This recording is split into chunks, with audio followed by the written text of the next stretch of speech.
नमस्कार दोस्तों, stock market studies में फिर से एक बार आपको स्वागत है। तो आज मैं बात करने वाला हूँ, जितने सारे ऑटो सेक्टर हैं, जितने सारे ऑटो कंपनीज़ हैं, दिग्गज-दिग्गज ऑटो कंपनीज़ मान के चलिए Tata Motors, Mahindra and Mahindra, Eicher motor, साथ ही साथ अशोक लेलैंड और साथ ही साथ आप कोई भी ऑटो सेक्टर को उठा के देख लीजिए। तो ये सारे के सारे ऑटो कंपनीज़ में भारी भरकम गिरावट देखने को मिला।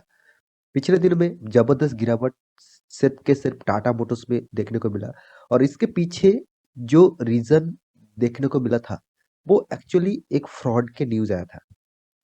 तो फ्रॉड के जब न्यूज आ जाता है कोई भी कंपनी के ऊपर, कोई भी सेक्टर के ऊपर, तो सबसे ज्यादा उसी सेक्टर को पीटे हुए देखने को मिलता है। तो एक्चुअली देखा जाए वो जो फ्रॉड के न्यूज है, वो न्यूज एक्चुअली फ्रॉड नहीं है। तो देखिए, आप मान के चलिए आपको मार्केट में गिरावट हो रहा है, तो आप क्या सोचेंगे? आप सोचेंगे मार्केट में कुछ खराबी चल रहा है तो इसीलिए मार्केट ज़बरदस्त गिरावट हो रहा है। और जब मार्केट अपट्रेंड रहेंगे, मतलब जब अच्छा खासा तेज़ी देखने को मिलेगा, तब आप क्या सोचेंगे? कोई अच्छा खासा न्यूज़ आ गया होगा तो इसीलिए मार्केट भाग रहा है। तो आप न्यूज़ के ऊपर और उसके इम्पैक्ट के ऊपर आप फ़ोकस नहीं रखते, तो इसीलिए ज़्यादातर प्रॉब्लम होता है। तो बहुत सारे दोस्तों ने कमेंट किया है कि सर, टाटा मोटर्स में क्या सचमुच फ्रॉड हो चुके हैं तो इसीलिए जबरदस्त गिरावट हुआ है कि ऑटो सेक्टर में टोटली ऑटो सेक्टर में क्या फ्रॉड हो रहा है तो इसीलिए गिरावट चल जारी है। तो उसी के बारे में यहाँ पे बात करने वाला हूँ। तो पूरा डिटेल्स में देखना, बहुत कुछ सीखने को मिलेगा। अगर इस तरीके से फिर भी दोबारा न्यूज आए तो उस न्यूज को ध्यान से पढ़ना, उसके बाद उसके ऊपर इम्पैक्ट देख लेना। क्योंकि न्यूज़ के चलते है आपको आप पैनिक हो जाते हैं और आप क्या करते हैं, शेयर को बेच देते हैं। तो इसमें आप ही का प्रॉब्लम होगा, आप ही का शेयर लॉस में बेचेंगे और आप ही का लॉस होगा। तो इसलिए मैं यहाँ पे सारे डिटेल्स जानकारी देने वाला हूँ। तो वीडियो को पूरा देखना और अभी तक आपने मेरे चैनल को सब्सक्राइब नहीं किया तो जरूर सब्सक्राइब कर लेना। साथ ही साथ आपको डेली बेसिस इंटरडे आप कॉल मतलब इंटरडे में काम करते हैं तो नीचे दोनों टेलीग्राम का लिंक दिया गया है, उस लिंक में जाकर ज्वाइन हो सकते हैं। तो चलो फटाफट देख लेते हैं आज के न्यूज़ के बारे में। तो सबसे पहले मैं एनएससी के ऊपर आ चुका हूँ। यहाँ पे आप देख सकते हैं मैं सारे के सारे इंडाइसेस के ऊपर आ चुका हूँ। पिछले दिनों में जब मार्केट क्लोजिंग हुआ था, फ्राइडे के दिन जब मार्केट क्लोजिंग हुआ था, तो जबरदस्त मार्केट गिरावट देखने को मिला था। सेंसेक्स, निफ्टी, हर स्टॉक में जबरदस्त गिरावट हुआ था, सिर्फ के सिर्फ आईटी सेक्टर को स्टॉक को छोड़ के। तो यहाँ पे मैं आईटी सेक्टर के बारे में बात नहीं करूंगा, यहाँ पे मैं ऑटो सेक्टर के बारे में बात करूंगा। तो ऑटो में देखा जाए तो करीबन 2.5% तक गिरावट देखने को मिला। देखिए, 2.5% कोई छोटा मोटा गिरावट नहीं है, बहुत बढ़िया गिरावट माना जाता है। तो इतना गिरावट के पीछे कारण क्या है, उस कारण को आपको देखना है। तो बहुत सारे फ्रॉड का न्यूज़ आ रहा है, तो वो न्यूज़ अगर एक्चुअली सच है कि गलत है, वो भी आपको देखना चाहिए। देखिए, एक न्यूज़ ऑब्वियसली पॉज़िटिव है और दूसरा जो न्यूज़ है ऑब्वियसली नेगेटिव है, इसके ऊपर आपको ध्यान से समझना होगा। तो मैं ऑटो सेक्टर के इंडाइसेस के ऊपर चले जाता हूँ, तो आप देख सकते हैं हर ऑटो सेक्टर आपको रेड कलर में देखने को मिलेगा और सबसे ज़्यादा गिरावट टाटा मोटर्स के ऊपर आपको देखने को मिला था। तो मैं टाटा मोटर्स के ऊपर पिछले दिनों में भी एक वीडियो बना के दिया था कि टाटा मोटर्स में हम निवेश करके रखे हैं, तो आपको घबराने की कोई ज़रूरत नहीं, आप लॉन्ग टर्म कंटिन्यू कर सकते हैं। तो टाटा मोटर्स के ऊपर एक फ्रॉड का न्यूज़ आ चुके हैं, सिर्फ टाटा मोटर्स के ऊपर नहीं, महिंद्रा एंड महिंद्रा के ऊपर, अशोक लेलैंड के ऊपर। तो इस तरीके से दिग्गज कंपनी के ऊपर क्या फ्रॉड न्यूज़ आया है, उसी के बारे में आपको देखना है। तो चलो मैं एक ब्लैंक स्क्रीन के ऊपर चला जाता हूँ, बस वहाँ पे अब मैं आपको डिटेल्स में समझा देता हूँ। तो यहाँ पे मैं एक ब्लैंक स्क्रीन के ऊपर आ चुका हूँ। यहाँ पे आप देख सकते हैं जितने सारे ऑटो सेक्टर के गाड़ियाँ हैं, मान के चलिए आप कोई भी गाड़ी खरीदने के लिए जाना चाहता है। मान के चलिए टाटा मोटर्स से एक कोई भी प्राइवेट कार आप खरीदने के लिए जाएंगे, तो आपको मिनिमम जो पीरियड देने मतलब जितने टाइम आपको देना पड़ेगा, वेटिंग पीरियड जो रहेगा, करीबन 3 से 4 मंथ, कभी-कभी तो 6 मंथ भी लग जाता है। तो इतना बड़ा टाइम पीरियड के बाद आपको गाड़ी मिलेंगे। हाँ, पुराना जो मॉडल है उसको आप मिल सकते हैं, मगर जो नया मॉडल आ रहा है तो उसके लिए आपको इतना पीरियड होल्ड करना पड़ेगा। इससे भी ज़्यादा पीरियड होल्ड भी कर सकते हैं, मतलब करना पड़ता है। तो इसमें प्रॉब्लम क्या हुआ वो एक बार ध्यान से सुनिए। टोटली अभी देखा जा रहा है 5 से 10 लाख 5 से 10 लाख एक बार अमाउंट देख लीजिए। 5 से 10 लाख गाड़ियों का डिमांड है टोटल, मतलब इतने ज़्यादा गाड़ियों का डिमांड है। तो इतना गाड़ियाँ क्यों नहीं दे पा रहा है? उसका मेन प्रॉब्लम जो है वो है सेमीकंडक्टर प्रॉब्लम। सेमीकंडक्टर के प्रॉब्लम की वजह से गाड़ी उतना ज़्यादा मैन्युफैक्चरिंग नहीं हो रहा है जल्द से जल्द।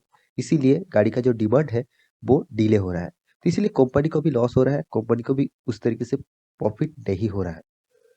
तो यहाँ पे जो नेगेटिव इम्पैक्ट आया ऑटो सेक्टर के ऊपर और नेगेटिव जो न्यूज़ आया, वो एक्चुअली देखा जा रहा है कि मान के चलिए यहाँ पे आप एक यूज़र है, यहाँ पे आप एक यूज़र है और आप गाड़ी खरीदने के लिए शोरूम में जाएँगे।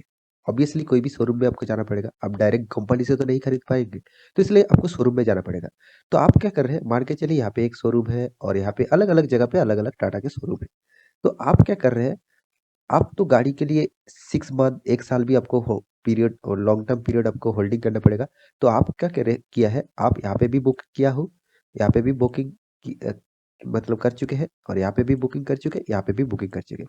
मतलब आप अकेले ही चारों जगह पे बुकिंग कर रहे हैं। तो कंपनी के पास का क्या डेटा जा रहा है? कंपनी के पास डेटा जा रहा है कि चारों गाड़ियाँ की ज़रूरत है।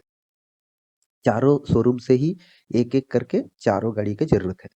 तो मान के चलिए इस तरीके से 100 कैंडिडेट इसी तरीके से अगर चारों शोरूम से बुकिंग करे तो कुल मिलाकर कितना हुआ 400 यहाँ पे टोटल देखा जा रहा है बुकिंग हो रहा है। तो कितने सारे बुकिंग सेंटर है, कितने सारे शोरूम्स है, उनमें से ज़्यादातर शोरूम में इस तरीके से ही बुकिंग किया जा रहा है क्योंकि पब्लिक अभी बहुत समझदार हो चुके हैं। क्योंकि कोई भी गाड़ी मिलने के लिए 4-5 शोरूम से बुक करके रखा है। इस जिसमें सबसे पहले गाड़ी देने का फैसला करेगा, उसी से गाड़ी ले लेंगे, बाकी सारे बुकिंग से वो कैंसिल कर देंगे। मान के चलिए यहाँ से गाड़ी आपको मिला है, तो आप इसमें कैंसिल कर देंगे, इसमें भी कर देंगे, इसमें भी कर देंगे। तो कंपनी को प्रॉब्लम क्या होगा? कंपनी को तो एक ही गाड़ी सेल हो गया और जो 3 का जो बुकिंग था, वो तीनों गाड़ियाँ सेल नहीं हो पाएँगे। तो कंपनी का लिस्ट में क्या देखने को मिल रहा है? जो फिगर देखने को मिला है, मान के चलिए साल भर में करीबन 1 लाख यहाँ पे टोटल बुकिंग देखने को मिला है। तो देखा जा रहा है टोटल 1 लाख से करीबन टोटल बुकिंग हो रहा है, एक्चुअली बुकिंग हो रहा है मान के चलिए 15 के। तो इतना कम एक्चुअल बुकिंग और इतना फेक बुकिंग, तो इसी का जो रिपोर्ट है, इसी को ऑब्वियसली मार्केट में एक नेगेटिव इश्यू देखने को मिला। तो इसी को एक नेगेटिव पॉइंट मान के चला है। देखिए इनमें कंपनी का कोई गलती नहीं है। जितने सारे शोरूम्स है, जितने सारे शोरूम का भी कोई गलती नहीं है। जितने सारे कस्टमर गाड़ी खरीदने के लिए जाते हैं, इस तरीके से मतलब हरकत करते हैं, तो इसीलिए प्रॉब्लम होता है कहाँ पे? कंपनी में। क्योंकि कंपनी को मैं पहले ही बता चुका हूँ 1 लाख सपोज़ मान के चलिए 1 लाख बुकिंग हुआ, टोटल ऑल ओवर व्हीकल के मतलब जितने सारे कंपनीज़ है, टोटल 1 लाख मान के चलिए बुकिंग हुआ। तो टोटल यहाँ पे देखा जा रहा है, एक्चुअल बुकिंग है 15 के।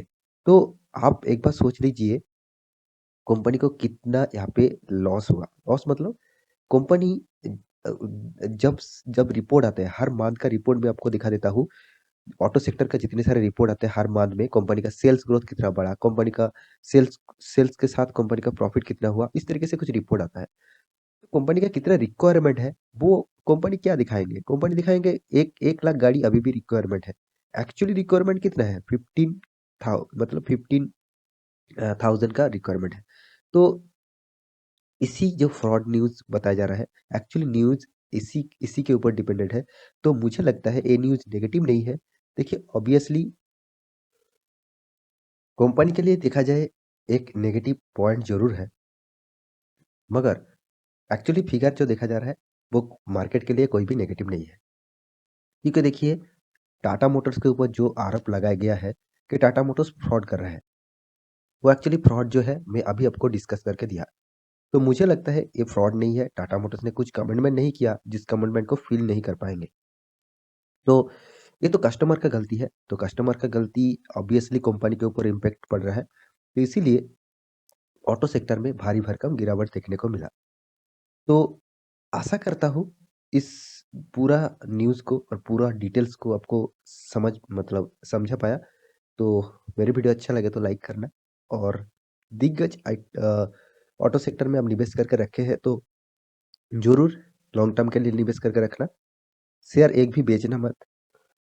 मौका मिले तो और भी खरीद लेना, अच्छा खासा स्टॉक में आप निवेश करके रखे हैं तो। तो मिलते हैं इसी तरीके से नया इन्फॉर्मेशन लेकर, तब तक के लिए अच्छे से रहिए, अपना ख्याल रखिए। Bye bye.